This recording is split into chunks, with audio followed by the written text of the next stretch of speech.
السلام علیکم ورحمۃ اللہ وبرکاتہ۔ آج ہم بات کریں گے درود شریف کے وہ 5 روحانی تحفے جنہیں سرکار واصف علی واصف نے اپنی مجالس اور تحریروں میں بیان کیا۔ آئیے اس فیض کے سفر کا آغاز کرتے ہیں۔ تحفہ نمبر 1، دل کا سکون۔ واصف علی واصف فرماتے ہیں کہ دل کا علاج دل والے کے ذکر میں ہے۔ درود شریف پڑھنے والا آہستہ آہستہ بے چینی اور گھبراہٹ سے آزاد ہو جاتا ہے۔ دل کو ایسا سکون ملتا ہے جیسے صحرا میں بارش۔ تحفہ نمبر 2، رزق میں برکت۔ سرکار واصف علی واصف کے نزدیک درود پاک انسان کے رزق پر رحمت کی بارش بن کر برستا ہے۔ جو درود پڑھتا ہے اس کے رزق میں برکت، کشادگی اور خیر آتی ہے۔ یہ برکت صرف مال میں نہیں بلکہ وقت، رشتوں اور صحت میں بھی ہوتی ہے۔ تحفہ نمبر 3، مشکلات کا آسان ہونا۔ واصف علی واصف کہتے ہیں کہ درود پاک ایک ایسا عمل ہے جو بند دروازے کھول دیتا ہے۔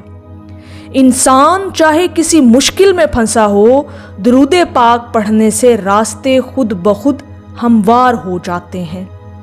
تحفہ نمبر 4، نبی کریم صلی اللہ علیہ وآلہ وسلم کی قربت۔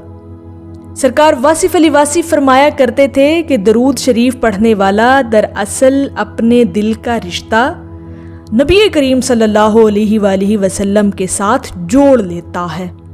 یہ قربت ایسی ہے جو دنیا اور آخرت دونوں میں روشنی عطا کرتی ہے۔ تحفہ نمبر 5، دعاؤں کی قبولیت۔ واصف علی واصف کے مطابق درود شریف دعا کی مقبولیت کی کنجی ہے۔ پہلے درود، پھر دعا اور پھر درود، یہ ترتیب دعا کو عرش تک پہنچا دیتی ہے۔ سبحان اللہ۔ سرکار واصف علی واصف نے ہمیشہ یہی پیغام دیا کہ درود شریف صرف زبان کا ورد نہیں، یہ دل کی کیفیت ہے۔ جتنا اخلاص ہوگا اتنی ہی روشنی ملے گی۔ اگر آپ چاہتے ہیں کہ آپ کی زندگی میں سکون، برکت اور نور آئے تو درود شریف کو اپنی عادت بنا لیں۔ اگر یہ باتیں آپ کے دل کو اچھی لگیں تو ویڈیو کو لائک اور شیئر کریں، اور مزید روحانی موضوعات کے لیے چینل کو سبسکرائب ضرور کریں۔ اللہ رب العزت ہم سب کو درود شریف کی روشنی سے منور فرمائے۔ آمین یا رب العالمین۔